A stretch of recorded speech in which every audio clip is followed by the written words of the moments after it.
Hey, hey, guess what? It's time. 10:30, that's time with me, Scott. Been a couple revolutions of the world since I've seen you. I've got the port wing flipped over, put the diamonds on the trailing edge the other day. You know, we put the diagonals on here last. And, you know, got these upper members on and all that. So we're about ready to cut this airline loose. But first I want to make it a little more rigid and install the, I call them riblets, front airline ribs where the plywood nosing is going to go. I got a master one I made from the beginning, and I went through each one of them and cut the little slot for the nosing, and just made sure each one of them perfectly matched, so that when I put the plywood skin on, it sticks on there pretty good. And they were all really close and everything. I mean, you cut it out. I didn't cut them all out at once. I think I got 2 or 3 at a time, some separate. But anyway, that took me a little while there. Then I went and marked where they're going to go, and I made up these little, I forget the number, RS1s or whatever these are, 1/4 inch by 1/4 inch jobs to put on there. So we're going to epoxy those on and let that dry, and then we're going to put these riblets on, and then the skin on the front.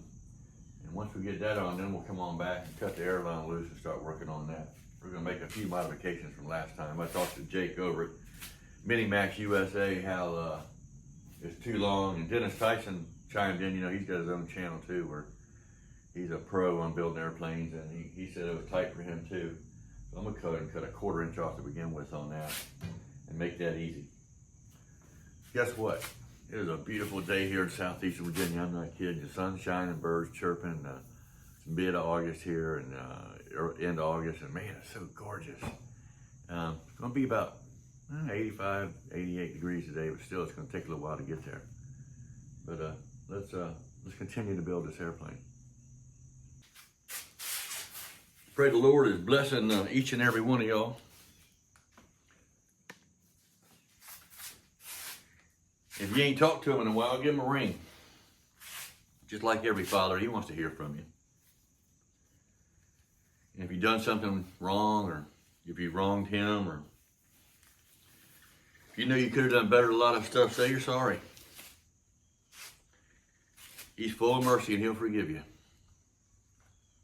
Of course, then he expects you to try not to do it no more, whatever it was, or to try to do more good. You know, the absence of good is evil. So you got to get that good stuff going, man. You know what I'm talking about. Feeding the hungry, clothing the naked, taking a stranger in. I don't know if you ever read the part in the Bible that says, be cautious of strangers, because you never know when you're entertaining an angel. That's not exact words, I think exact words, but you never know. Heard a story the other day of a guy that all he did was hang out at a pool hall and rack the balls for 10 cents. That's all he did. Turns out when he died, he was a billionaire. Nobody knew it. He gave all his money to the poor.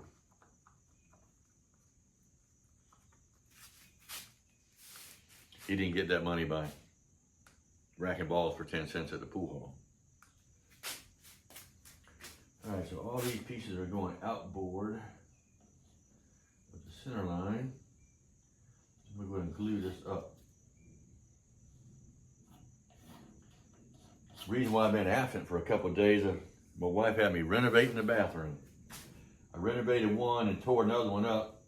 Anyway, I've been finishing up and painting and drywalling and trim and vanity, and it's just a little half bath. But man, I've spent a lot of time on it. It's a pain in the butt. Of course, just like this airplane, you can't do it all at once. You got to do it one step at a time. Drywall, and patching, then come back and patch it again, and then finish it up a little more, and then paint.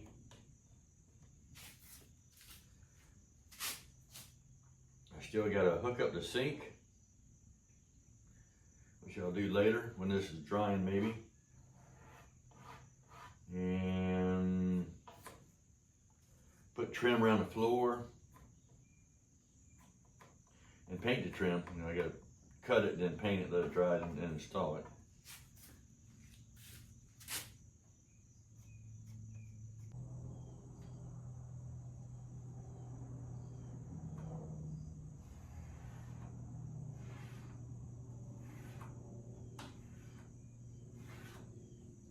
This one right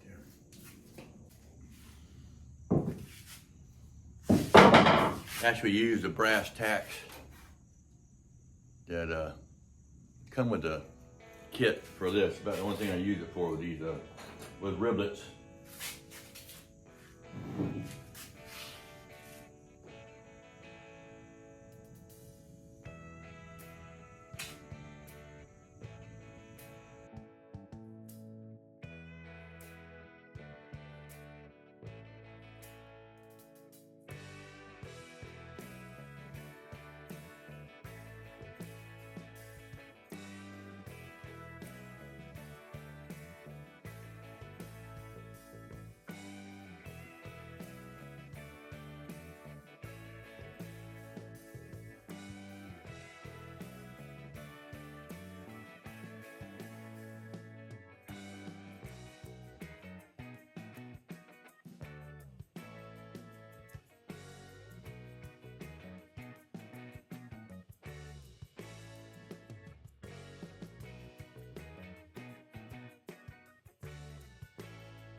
Now we'll let them dry, and then we will glue these bad boys on there. And then we'll start wrapping some plywood. I saved a little epoxy. I got a little stuff on epoxy on that kitchen. That epoxy is good for a lot of stuff. It ought to be for $50 a quart, huh? Well, I hope you have a blessed day. We'll come back later on, and like I said, hopefully, I don't know, about 3-4 hours, we'll let this dry good. And if I got time, I can make time, we'll come back here and put these ribs on. Meanwhile, I hope you have a blessed day. And next time I see you, I hope you got a good story to tell me, how you done something good for somebody and then God blessed you for it. Don't forget, keep looking up. See you later.